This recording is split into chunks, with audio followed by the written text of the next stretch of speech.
আমার বাবার দ্বিতীয় বিয়ে করা স্ত্রী বলল, বিড়ালের কান্নার শব্দটা আমিই করেছিলাম তোমাকে জাগানোর জন্য আর এখানে আনার জন্য। আজব তো, আপনি একজন সাধারণ মানুষ হয়ে বিড়ালের কান্নার শব্দ হুবহু কি করে করলেন? আমি সব পারি, তুমি জানো না? আপনি কি আমার সাথে মজা করছেন? এরপর তিনি চোখের ইশারায় কাউকে তার সামনে আসতে বললেন। আমি দেখলাম তার পেছন থেকে কালো লম্বা একটি ছায়া তার সামনে এসে দাঁড়ালো, কিন্তু কোনো মানুষ ছিল না, শুধু ছায়া ছিল। আমি প্রচন্ড ভয় পেয়ে গেলাম। এটা কি করে সম্ভব? ভয় পাচ্ছ কেন সাভা? তুমি না দেখতে চেয়েছিলে আমার আসল রূপ, তাহলে কেন ভয় পাচ্ছ?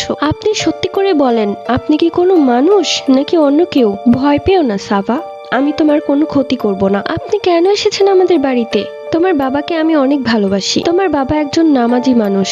তাকে আমি যখন দেখেছিলাম তখনই আমি তার প্রেমে পড়ে গিয়েছিলাম। তোমাদের বাড়িতে আসার পথ খুঁজছিলাম, কোনোভাবেই পাচ্ছিলাম না। তোমার বাবার ঘরে স্ত্রী ছিল, যে ছিল তোমার মা। যে করেই হোক তাকে সরাতে চেয়েছিলাম, আর আমি সফল হয়েছি। মানে আপনি আমার মাকে মেরেছেন? মিথ্যা বলবো না, হ্যাঁ আমি তোমার মাকে মেরেছি। এরপর আমি বিধবা হওয়ার নাটক করেছি যাতে তোমার বাবাকে বিয়ে করতে পারি। তোমার আর রায়হানের জন্য একজন মায়ের দরকার ছিল, সেই সুযোগটাই কাজে লাগিয়েছি। আমি তোমার বাবাকে অনেক ভালোবাসি সাভা। এখানে এসেছি শুধুমাত্র তোমার বাবার জন্য।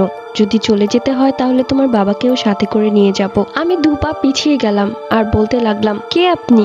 কি আপনার পরিচয়? সে যা বলল তা শুনে আমার গায়ের রক্ত হিম হয়ে গেল। আমি একজন জিন। সাথে সাথে তার চোখ দুটো নীল আগুনের মতো জ্বলতে লাগলো। আমি ভয়ে আটকে উঠলাম তার এই ভয়ানক রূপ দেখে। দৌড়ে যেতে লাগলাম নিজের ঘরের দিকে, কিন্তু আমার পা যেন পাথর হয়ে গেছে। দৌড়ে তুমি কোথায় যাবে সাভা? তুমি আমার সত্য জেনে গিয়েছো। আমি জানতাম তুমি সেই রাত থেকেই প্রতিনিয়ত আমাকে চোখে চোখে রাখছো। এই সত্যটা জানা তোমার খুব দরকার ছিল। আমার চোখ দিয়ে পানি পড়তে লাগলো আর আমি তাকে আকুতি মিনতি করে বললাম, আপনি কেন আমার মাকে মেরে ফেললেন? আমি আমার মাকে অনেক ভালোবাসি। শুধুমাত্র তোমার বাবাকে পাওয়ার জন্যই তোমার মাকে মেরে ফেলেছি। জিন জাতিরা এতটা নিষ্ঠুর কিভাবে হয়? আমরা এমনই, যে জিনিস আমাদের পছন্দ হয় তাকে আমরা যেভাবেই হোক হাসিল করেই ছাড়ি। আর কিছুদিন পর আমাবস্যা, সেই রাতেই আমি তোমার বাবাকে নিয়ে যাব।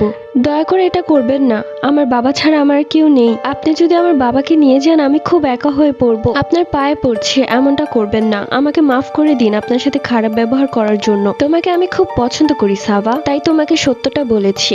চিন্তা করো না, আমি চলে যাওয়ার পর যখন তুমি আমাকে স্মরণ করবে আমি ঠিক তোমাকে সাড়া দিব। তোমার ভাইকেও আমি সাথে করে নিয়ে যাব, ও আমার ছেলে। আমি সেখানে বসে কাঁদতে লাগলাম। চোখ খুলে তাকিয়ে দেখলাম সকাল হয়ে গেছে।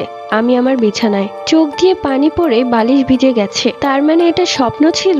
মনে মনে খুব খুশি হয়ে গেলাম, কেননা এটা স্বপ্ন ছিল। ঠিক তখনই বাবার দ্বিতীয় স্ত্রী আমার ঘরে এসে বলল, কেমন ছিল স্বপ্নটা? পার্ট 6 লাগবে, কমেন্ট করে জানাবেন।